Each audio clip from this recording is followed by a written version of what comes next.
2026 Michigan DMV Motorcycle Permit Test 1220 questions and complete answers. Question 1. Which formation is best for a group of riders entering a curve? Option A, pyramid. Option B, staggered. Option C, single file. Option D, compressed. The correct answer is option C, single file. Explanation. A staggered formation is generally the best way for a group to maintain close ranks, while also allowing each rider to maintain an adequate cushion of space. A single file formation is preferable when taking curves, turning or entering or exiting a highway. Question 2. For routine braking, option A, you should only use the front brake. Option B, you should only use the rear brake. Option C, you should alternate between the front and rear brakes to maximize the life of the brakes. Option D, you should always use both the front and rear brakes at the same time. The correct answer is option D. You should always use both the front and rear brakes at the same time. Explanation. Always use both brakes every time that you slow or stop. Question 3. When changing lanes, riders should: option A, rely only on their mirrors to identify other vehicles.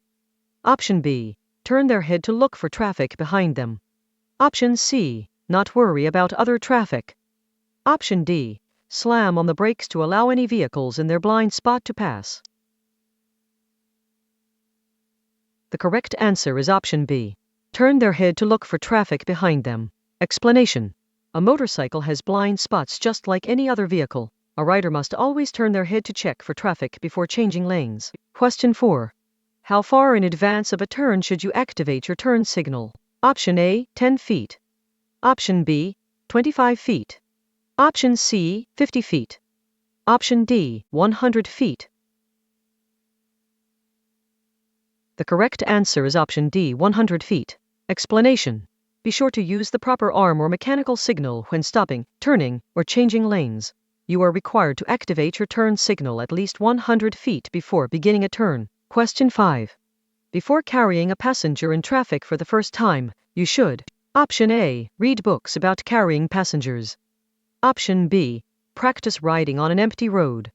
Option C, flash your lights so others can see you. Option D, practice riding on the shoulder of a road. The correct answer is option B, practice riding on an empty road. Explanation. Before transporting a passenger or heavy load in traffic for the first time, practice riding on a quiet road to get used to how your motorcycle handles differently with the additional weight. Question 6. To swerve correctly, you should: option A, shift your weight quickly. Option B, turn the handlebars quickly. Option C, press the handle grip in the direction you plan to swerve. Option D, press the handle grip in the direction opposite of where you plan to swerve. The correct answer is option C, press the handle grip in the direction you plan to swerve. Explanation. If you must swerve to avoid a hazard, apply a small amount of pressure to the appropriate handle grip. To swerve to the left, press the left handle grip, then press the right to recover. To swerve to the right, press the right handle grip, then the left. Question 7. If you must brake and swerve to avoid a hazard, you should: option A, do one, then the other. Option B, do both at the same time. Option C, always apply the brakes first, then swerve. Option D, try instead to use only the brakes. The correct answer is option A, do one, then the other. Explanation. If you must brake and swerve to avoid a hazard, you should perform both actions separately. Brake then swerve or swerve then brake. Do not do both at the same time. Question 8. Making eye contact with other drivers. Option A, is the best way to know that they see you. Option B, is not worth the effort it takes. Option C, does not mean that they will yield to you when they should. Option D, guarantees that they will yield to you. The correct answer is option C, does not mean that they will yield to you when they should. Explanation. You should never take eye contact as a guarantee that a driver will properly yield to you. It is not uncommon for drivers to look directly at a motorcyclist but fail to register that they are there. Question 9. Because of their small size, motorcycles seem to be: option A, traveling faster than they actually are. Option B, traveling more slowly than they actually are. Option C, not moving when they actually are. Option D, closer than they actually are. The correct answer is option A, traveling faster than they actually are. Explanation: because of their size, motorcycles may seem to be traveling faster than they actually are. Question 10. When an operator's left arm is bent at the elbow and pointing upward, it means the operator, option A, plans to turn left.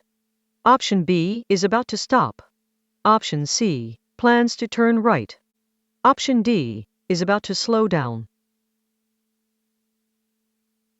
The correct answer is option C, plans to turn right. Explanation: instead of mechanical turn signals, operators may use hand signals to indicate turns or stops. If an operator's left arm is bent at the elbow and pointing upward, it means the operator plans to turn right or change lanes to the right. Question 11. Generally, the body eliminates how many alcoholic drinks per hour? Option A, 1. Option B, 2. Option C, 3.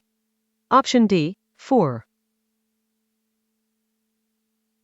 The correct answer is option A, 1. Explanation: on average, a person's body can eliminate the alcohol content of about 1 drink per hour.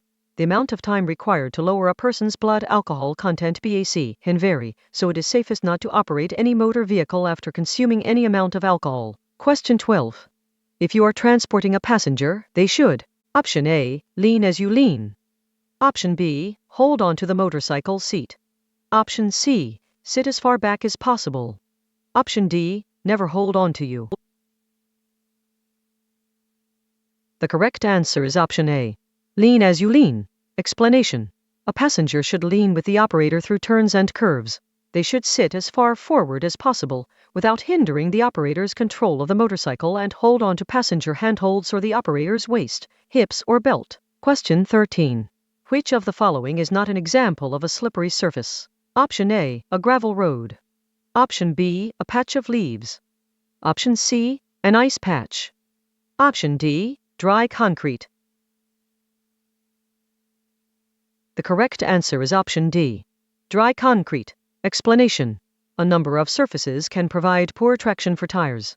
Wet pavement, roads covered in loose gravel or sand, muddy, snowy, or icy areas, painted lane markings, and metal covers and plates in the road can be more hazardous for a motorcyclist than dry pavement. Question 14.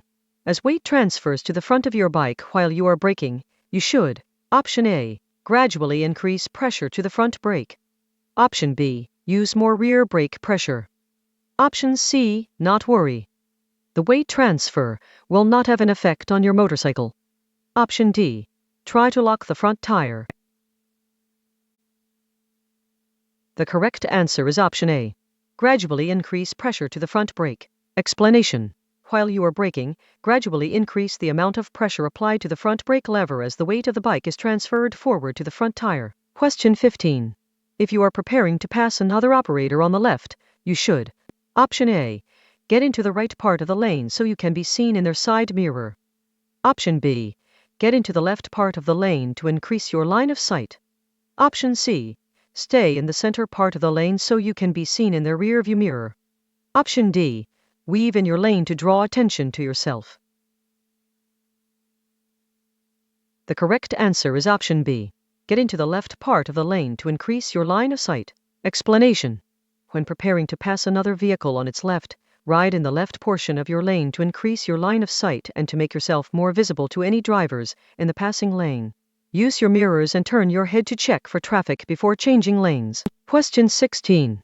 When braking on a slippery surface, you should: option A, use both the front and rear brakes. Option B, use abrupt pressure on the front brake to prevent locking the front tire. Option C, only use the rear brake. Option D, use either brake, but use only one brake.